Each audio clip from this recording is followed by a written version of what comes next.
Every night, at exactly 11:17 p.m., a soft tapping sound came from the wall beside Lily's bed. It wasn't loud. It wasn't violent. Just 3 gentle knocks. Tap. Tap. Tap. At first, she thought it was just her imagination. Old buildings make strange noises. Everyone says that it's the pipes settling, the wind whistling through cracks, the house breathing. But this was different. This was consistent. The tapping never stopped. Every single night, at the exact same time, with the exact same rhythm. Tap, tap. Tap. Lily lived alone in a small, cramped apartment she could barely afford. It was all she had left. After losing her parents in a tragic accident 2 years ago, the world had become a very quiet, very empty place. The silence in her apartment was deafening, a constant reminder of everything she had lost. It was her worst enemy, a heavy blanket that smothered her every night.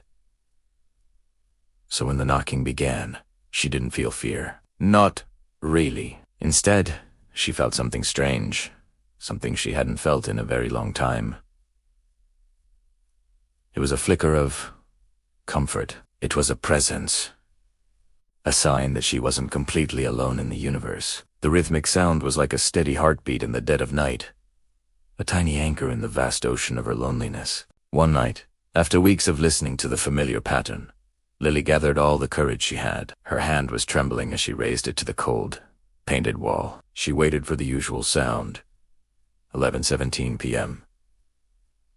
Tap. Tap. Tap. Taking a deep breath, she softly knocked back, mirroring the rhythm. Tap. Tap. Tap. The silence that followed was absolute. It stretched for what felt like an eternity. Her heart was hammering against her ribs, a frantic drum against the quiet. Had she imagined it all? Was she finally losing her mind? Then a reply. Tap. Tap. Tap. It was softer this time, almost hesitant. But it was there. Her heart nearly stopped. It wasn't just the house. It was someone. Someone was on the other side. The next night, her mind raced with possibilities. Who was it? Why were they knocking? She couldn't just knock back again. She needed to know more. She searched her small apartment until she found a tiny, almost invisible crack in the plaster near the baseboard, right where the wall met the floor. It was a long shot, but it was her only chance.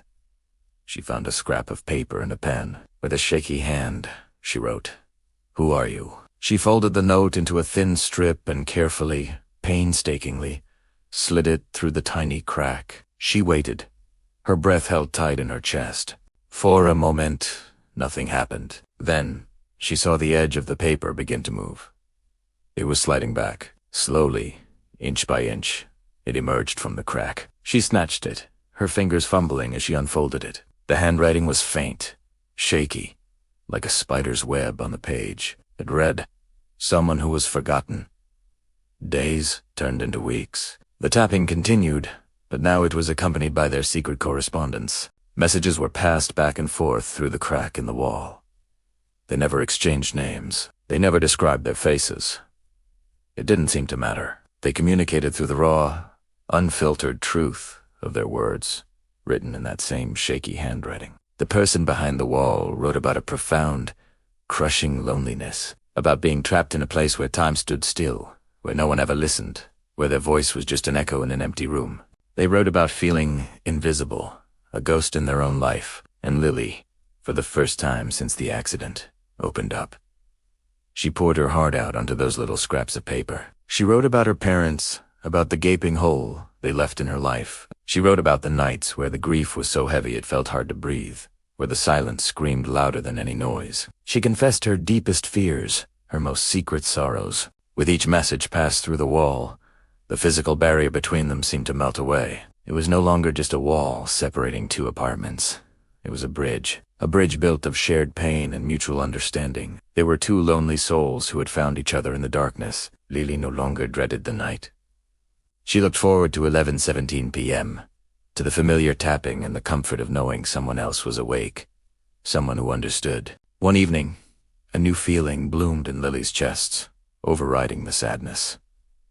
It was hope. She needed to see this person, to thank them for being her lifeline. She took a deep breath and wrote a new message, her own handwriting, a little steadier this time. "I want to meet you." She pushed the note through the crack and waited. And waited. There was no reply that night. The usual 11:17 p.m. tap-in never came. A knot of anxiety tightened in her stomach. Maybe she had been the forward. Maybe she had scared them away. The next night, she waited again, her eyes fixed on the clock. 11:17 p.m. came and went in absolute silence. The quiet she had once found comfort in now felt terrifying again. The emptiness of her apartment was back, twice as heavy as before. On the third day, the silence was unbearable. The tapping had stopped completely. A cold dread crept over Lily. Something was wrong. She had to know what happened. She raced down the stairs to the building manager's office. It was an old, weary man who had seen everything. "Excuse me," Lily said, her voice trembling slightly. "I was wondering about the apartment next to mine, 3B. I haven't heard any noise for a few days, and I'm a little worried." The manager's face went pale. He looked at her, his expression a mixture of confusion and pity. "Apartment 3B. Honey, there's no one living there. There hasn't been for years." He lowered his voice. "That room? It's been sealed off. The woman who lived there. She passed away. Right there in the apartment, all alone. No family ever came. No visitors. It was very sad." Lily's blood ran cold.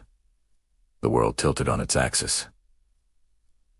It couldn't be. It was impossible. She stumbled back to her apartment, her mind reeling. She leaned against the wall, the same wall that had been her connection to another soul, and slid to the floor, her heart racing. That night, as she sat in her room, wrapped in a blanket of shock and sorrow, she noticed something on her wall. It was near the baseboard, right above the little crack. It wasn't written in ink. It was faint, shimmering, as if etched in dust and moonlight. The words were barely visible, but she could read them clearly. A final message. "Thank you for hearing me." As she read the words, a strange sense of peace washed over her. The tapping never returned. The silence was back, but it was different now. It was no longer empty. It was filled with a memory, with a connection that defied logic and time. From that day on, Lily never felt truly alone again, because she learned that sometimes the ones who need to be heard the most are the ones the world has already forgotten. Thanks for watching. If this story touched you, don't forget to like and subscribe for more.